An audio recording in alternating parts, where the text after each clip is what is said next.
All right, so we've reached the part of the year where we have a lot of zucchini coming in, and I was at a birth. I'm a midwife, if you don't know, and I was at a birth for 2 days, and this one got away from me, but I've just got a whole basket. And so I thought I would bring you guys along to make my mother-in-law's famous zucchini quiche. This is one of our family's favorite recipes. This is definitely a favorite recipe of my husband's. That was my mother-in-law's, who's no longer with us. And so I love to be able to pass this recipe down and around to people because it's just a favorite for us. And it's something that reminds us of her when we make it. And I just love that about recipes. I think that that's such a special way to continue to honor tradition or memory or family, you know, and so much of what we do here on our homestead was influenced by her. I've borrowed so much knowledge from her, and I have borrowed this recipe. So I will share this down below so that you guys can follow along as well. So this is just a basic pie crust recipe. You can really use whatever pie crust you want. You can buy a pre-made one, a gluten-free one. I've done every kind you can imagine. My mother-in-law, Linda, would always use a croissant one because it was usually a special occasion when she was making this, and everybody really loved using croissant. But you basically just buy the croissant dough, which you would make into little croissants, and you flatten it out and make a pie crust out of it. It's delicious, but I'm usually trying to make it from home to make it a little bit healthier. So it's just a basic pie crust recipe. And I do like to make the savory one. It's going to have a little bit of sugar in it. So we're going to use some sugar in it just because I feel like it kind of amplifies the flavors, but it's just a tablespoon. So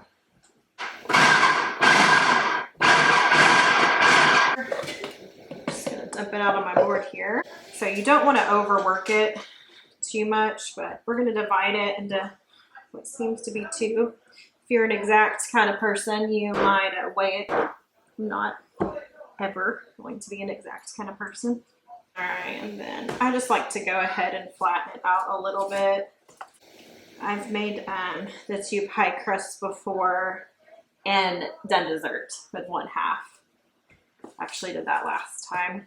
It was really fun. I just kind of threw together a chocolate ganache with some walnuts, and it was really good. So, okay, so these just go in the refrigerator for a few hours till you're ready to use them.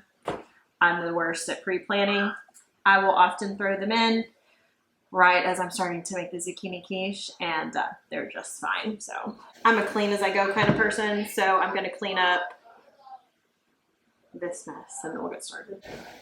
All right, here we go. So we're going to start by chopping up 2 onions and sauteing them until they are translucent in butter.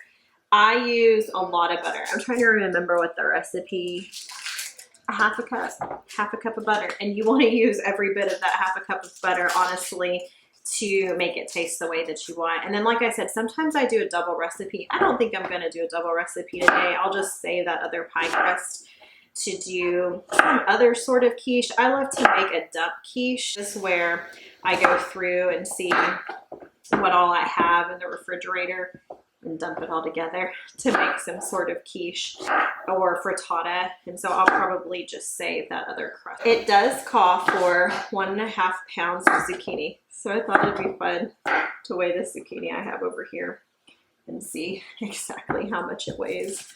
I have so much zucchini. I'm probably going to make some zucchini muffins today.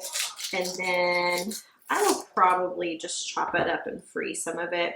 We're in July here right now, and for me, my zucchini and squash are starting to feel the heat. It's been a really hot summer. So 2 days ago, it was 107, and we are slotted to be 108, I think, tomorrow. Today so far is 105.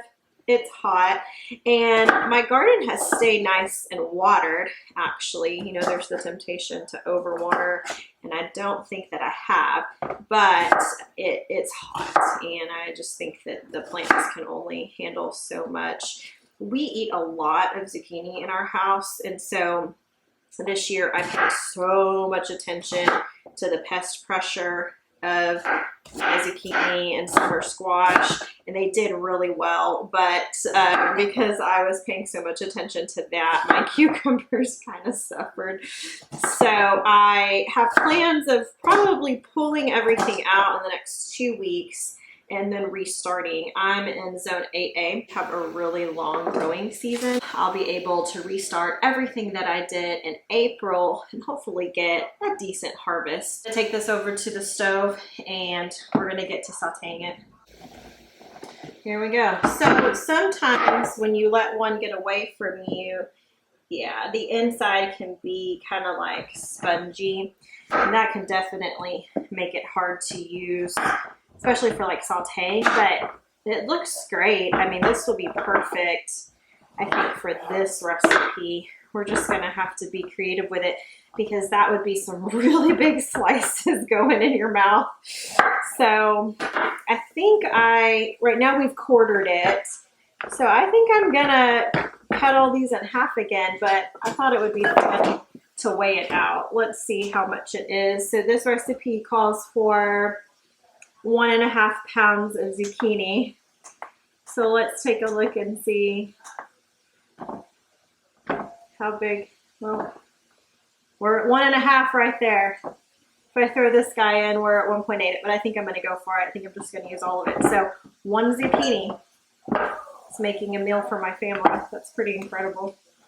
And I think these slices, yeah, the bigger parts, I'm gonna go one more time. This is probably about the size you want in there.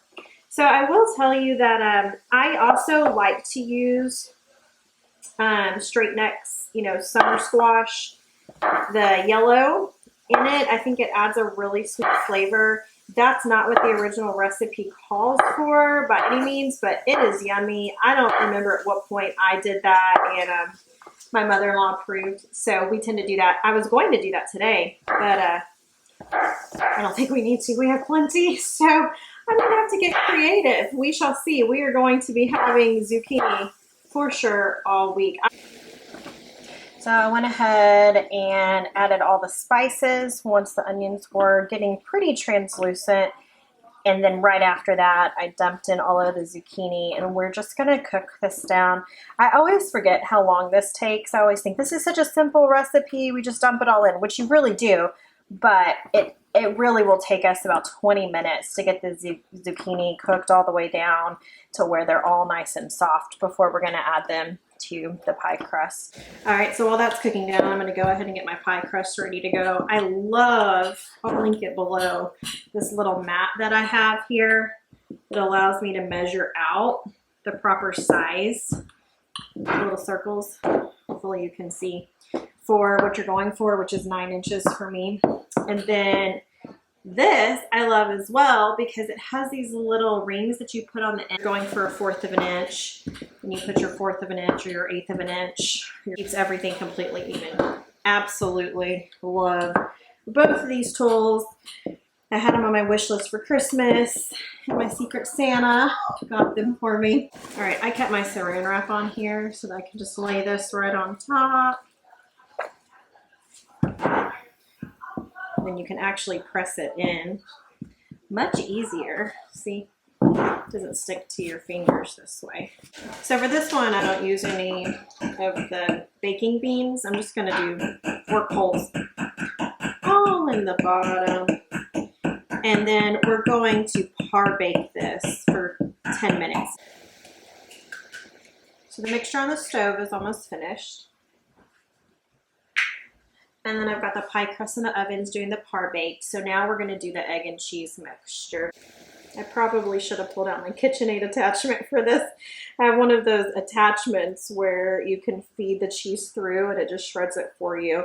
But sometimes I just feel like it's more work than worth messing with, just simply because it's like you have to clean so many parts, or it feels like that. All right, so once you have all the cheese grated and the eggs in, you're just going to mix all of it together so the cheese is nice and coated with the egg mixture. I am going to let the mixture of the zucchini and onions cool down a little bit but just like 5 minutes. I'll just turn off the heat, let it sit there for about 5 minutes, and then we'll stir this in.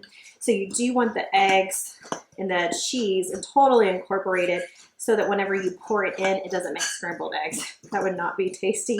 That has happened to me before. So don't be impatient. Definitely mix this mixture together really well, and then you definitely want to give that time to cool off. Otherwise, you'll have a zucchini egg scramble. Okay, so I just pulled the par baked out, and we're going to put a little bit of mustard on the bottom. Dijon tastes way better, but I don't have any today, and I've done it this way. So we're going to bake it for 35 minutes. I'm going to go chart. I hate charting. So this will give me a time frame. So I have 35 minutes to chart. I'm going to knock out as much as I can. We'll be back and ready, and it's lunchtime, so I'm going to eat lunch.